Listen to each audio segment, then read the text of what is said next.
السلام علیکم۔ ملکی اور غیر ملکی تازہ ترین خبروں اور کرنٹ ایشو سے باخبر رہنے کے لیے ہمارے ساتھ رہیں اور ہمارا چینل سبسکرائب کریں۔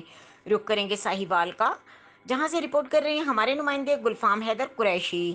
اسسٹنٹ کمشنر سرمد حسین کا فرینڈز تھیٹر اور مرین تھیٹر پر چھاپا مار کر جاری شو بند کروا دیے گئے۔ اسسٹنٹ کمشنر نے ایس او پیز کی خلاف ورزی کرنے والے دونوں تھیٹروں کو سیل کر دیا۔ اسسٹنٹ کمشنر سرمد حسین نے کہا کہ تھیٹر انتظامیہ پابندی کے باوجود بلا اجازت تھیٹر چلا رہے تھے۔ مرین تھیٹر کے مینیجر اور عملے کی انتظامیہ سے بدتمیزی، تھیٹر مینیجر سمیت 9 افراد کے خلاف مقدمہ درج کر لیا گیا۔ اسسٹنٹ کمشنر نے ٹیم کے ہمراہ کورونا ایس او پیز کی خلاف ورزیاں کرنے والے 26 دکانداروں کو چیک کیا، جن میں سے 5 دکانوں کو سیل کر دیا گیا اور دکانداروں کو وارننگ دے کر چھوڑ دیا گیا۔ مزید خبروں اور اپڈیٹ کے لیے ہمارے ساتھ رہیں۔